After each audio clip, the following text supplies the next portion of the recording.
One of the last things my dad had done was put these conchos on. And so I wore this bridle to the World Show. That way I had a little piece of him.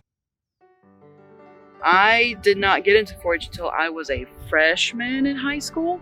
I started off with the dog project, and then I was in the horse project as well, and this is where Nilla comes in. We had no formal training whatsoever, and I found the 4-H shows and found that they kind of help teach you along the way at every show, and I just grasped every single one of those educational programs, went to every clinic. I mean, I just went right into it. Without that experience of being able to go to those shows when I was younger, when she was younger, we would definitely not be where we were today. So give it a kiss, I bet. We recently just competed at the APHA World Show, so that has been a dream of mine since she was born. I was there when she was about 12 hours old, and she ended up being my birthday present 2 weeks later. Ever since then, I've been going to the World Show at Fort Worth every year and saying, one day I really want to do that. Pretty much only the people with big time trainers and really deep pocketbooks get to go to that. But I said, one day I'm going to do it with this horse. And she went in and she laid down the best pattern I could ever have hoped for. And I came out, I was like, I'm good with that. I don't know what's going to happen, but I was just excited it was a clean run. That's all I hoped for. And wasn't until later when we found out all the scores that it was just a couple of us left in the pen, and finally I was the last one, meaning I was the world champion. And that was a lifetime goal of mine, and it was very, very, very special to be able to do that goal.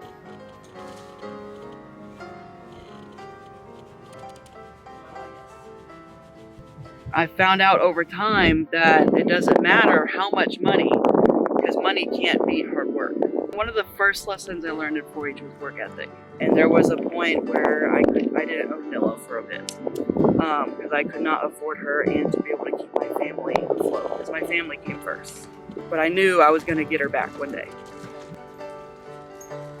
My freshman year of college, I was actually working at the Texas 4-H Center.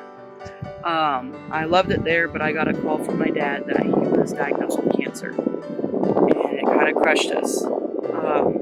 He fought for about almost 2 years before he lost his battle with cancer. For most families, you can move on, but unfortunately for us, we weren't doing so hot. My family was a huge support system. They supported me in everything I did. I know my dad, he was the biggest hoorah person ever at every single show. And so I knew one day I had to get her back, and I did. And I scraped every money together to be able to have food on the table, to support my family, and to be able to have food in her belly as well. It doesn't matter if you have the prettiest horse in the pen. What matters is what you have done with that horse. What matters is how much time you've spent with this horse. I had no money. We did not have fancy barns.